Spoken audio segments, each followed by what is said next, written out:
ఈరోజు మనం unexplained infertility అంటే ఏంటో తెలుసుకుందాము. అన్ఎక్స్ప్లెయిన్డ్ ఇన్ఫెర్టిలిటీ అంటే భార్యాభర్తలు ఇద్దరికి బాగానే ఉంటుంది కానీ ప్రెగ్నెన్సీ రాదు.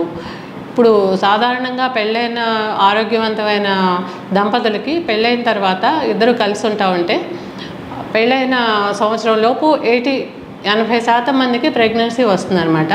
ఇంకొక 20% కపుల్స్కి సంవత్సరాల లోపు ప్రెగ్నెన్సీ వస్తుంది. కొంతమందికి రాదు. ఎందుకు ఆఫ్టర్ 2 years తర్వాత కూడా ప్రెగ్నెన్సీ రాదనమాట. వీళ్ళని కనుక మనం పరీక్షలు చేసి చూస్తే కొంతమందిలో ఎగ్ అనేది బాగానే డెవలప్ అవుతూ ఉంటుంది. స్కాన్ చేసి చూస్తే ఎగ్ డెవలప్మెంట్ బాగానే ఉంటుంది. హెచ్ఎస్ గ్రాము ట్యూబుల్ పరీక్ష బాగానే ఉంటాయి.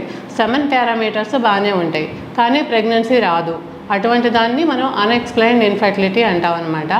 అన్ఎక్స్ప్లెయిన్డ్ ఇన్ఫెర్టిలిటీ అనే దాన్ని మనం నిశ్చితంగా పరీక్షలు చేసి చూస్తే కొంతమందిలో అంటే ప్రెగ్నెన్సీ రావట్లేదు. సో మనం లాప్రోస్కోపీ అనేది చేసి చూడాలి. ఇటువంటి వాళ్ళకి లాప్రోస్కోపీలో మైనర్ డిఫెక్ట్స్ కనిపించవచ్చు అనమాట.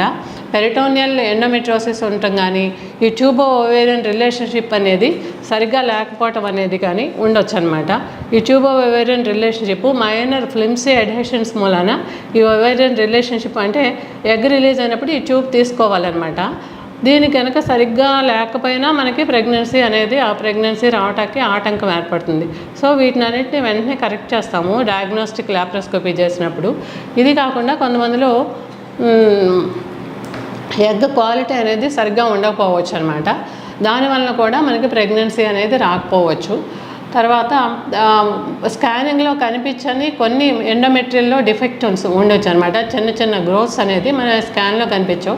సో వాటిని హిస్ట్రోస్కోపీ ద్వారా ట్రై చూస్తే ఏమన్నా మైనర్ డిఫెక్ట్స్ ఉంటే సరిచేయచ్చు.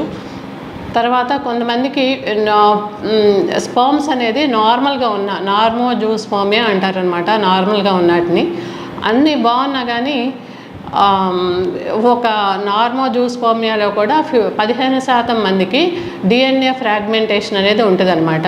డిఎన్ఏ ఫ్రాగ్మెంటేషన్ అంటే స్పర్మ్ డిఎన్ఏలో బ్రేక్స్ ఉంటాయి. వీటి వల్ల కూడా ప్రెగ్నెన్సీ రాదు.